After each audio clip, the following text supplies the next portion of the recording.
Entering the ring, boxing out of the red corner, weighing in at 188 pounds.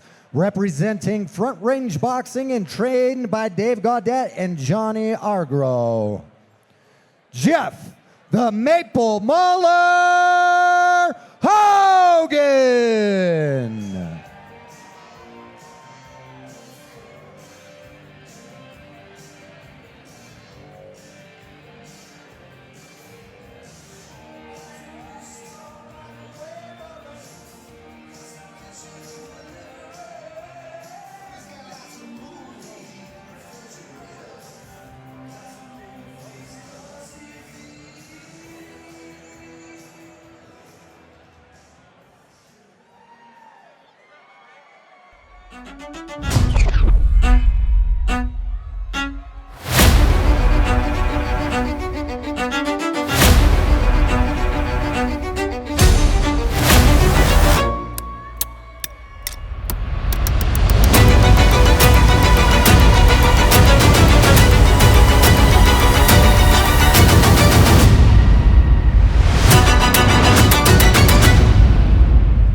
Please welcome, boxing out of the blue corner, weighing in at 195 pounds, representing Touch of Sleep Boxing and trained by DeVero Williamson and Luigi Grigo, Matt Runny the Bull Runyon.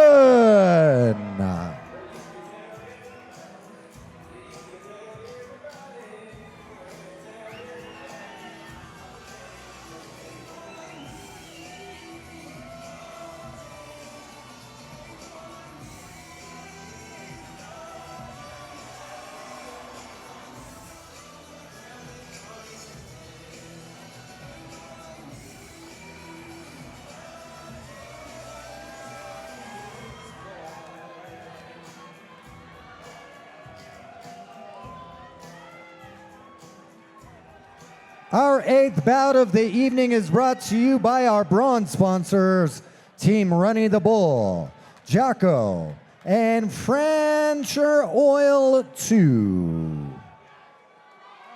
Come on in. All right, boxers, no hitting behind the back. Watch your heads. Keep your punches up. No wrestling. When I tell you guys to break, step back and break. Listen to my commands. We are on to fight number 8 of the night. I'm just a fan of a guy with the nickname the Maple Mauler. Does that imply that he's from Vermont or Canada? I think somewhere northern. Just the north. I wouldn't say that screams Arizona. You know. I wouldn't say that screams Colorado either. You're like, you know what? Actually, maple trees are actually not doing so. Don't do so well in the heat. We love a little transplant action. Ooh. Oh my goodness. There's a lot of footwork going on here. A lot of hippie, a lot of hoppy. I think what we're seeing right now is two very athletic people. Two very athletic people. Who are moving. You ever put two beta fish in the same tank? And they try to kill each other. And they just try to frickin' I mean, that's what they're trying to do right now. I think they are. Because there's a lot of force being put into the ground and to each other, but it almost comes in as really stabby. Oh my. It's a lot of high shots. I never knew that shot was going to land, but it did. It went up here. Honestly. And he said, made you look. Oh my goodness. It honestly, it feels like, you ever grow up watching that show, BattleBots? You know that show? Okay, I know the show BattleBots. You know where there's like somebody with a taser, or like a robot with a taser on it, and a robot with like a big chainsaw saw blade, and they just hit each other and they go bow, and they just kind of like slam apart from each other. And then they go back together That's and what slam. I'm seeing. It's like two positive magnets. There's a lot of slamming. I'm impressed with the amount of like athleticism we're seeing here. The punches are fast, quick. They're varied. Yes, they're varied. They're varied. I feel like this is definitely a moment where we're seeing people feel each other out. Yep. I'm curious if this same bounce is going to carry into the later rounds. Now, I could definitely say from what I'm seeing on the red corner here, from Jeff Hogan, is like Jeff let a punch kind of cross and come into that guard in order to land that right hand. And I think it's, it's still a part of that like landing. It's still that part of like learning and landing phase, right? Where are they at? And what's the risk, right? We're like, all right, how far does the punch actually extend? How much force is going to actually affect me? Agreed. Round two is coming your way, and to bring us there, we got our ring card warrior, Jane Rodriguez. Agreed. Now, a 20-year breast cancer survivor. Jane recently lost her husband to cancer on March 1st, but she continues to fight every day in his memory. Ladies and gentlemen, let's hear it for Jane. Able to enact a lot of force is how are you disrupting the cadence of the other person? And that's not jabbing, and that's not stabbing. That's just putting the pressure on and staying true. And standing your ground a little bit. Consistently moving forward. Steady pressure. I think the person who consistently decides to maybe take the punch and continue moving forward with a tight guard is going to be the more successful one in this round. Get a little grounded. I feel like that was really bouncy. Right. There wasn't, there just was a lot of good footwork, but like, I feel that a lot of it kind of went upwards. There's a lot of this like, right there, a lot of this upward movement as like a way to like slip the guard to get out of the space.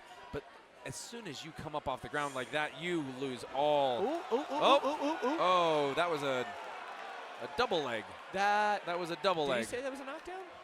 I would call that a double leg. The fact that yeah, for sure. He wrapped the both of them up. I'm very curious. I didn't expect it to go there. Don't think they called it a knockdown. I don't think that is a knockdown. That's okay.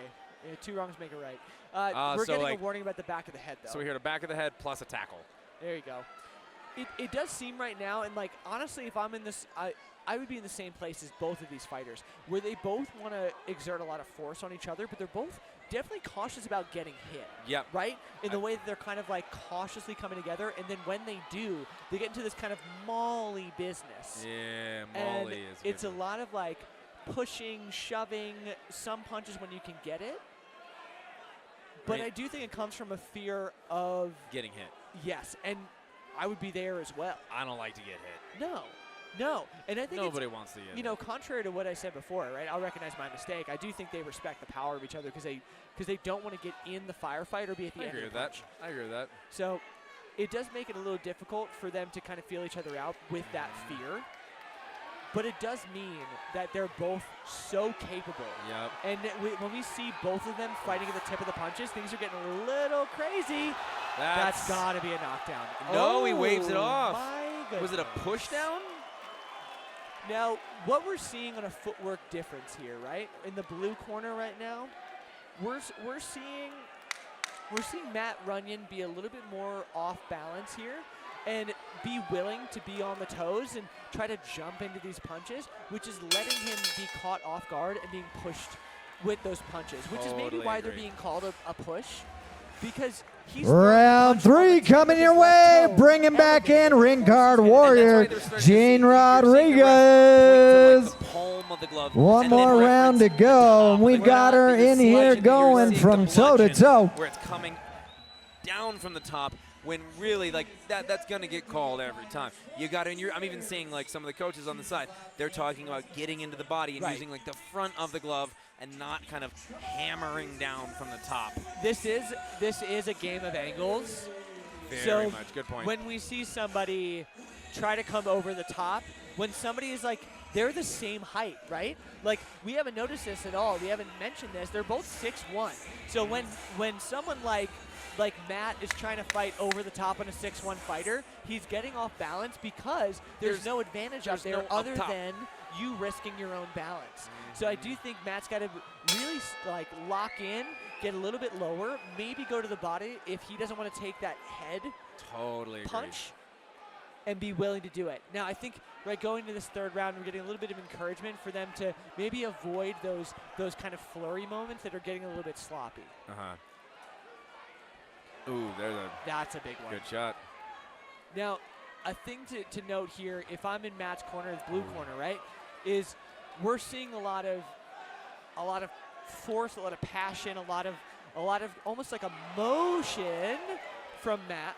There's a standing 8. First one. Where he's kind of throwing that 1-2 so close and to each other. Leaning into it the whole time. He's really like overextending. He's overcommitting his chin over knee. And we're seeing almost both hands be out in front of him. And it makes it really easy for the red corner to come around the guard, which is we've seen land time and time again, and why you've been seeing this kind of sprint into the ropes that we've seen from Matt. It's again, we're gonna call basketball again. It's when you pull the chair out.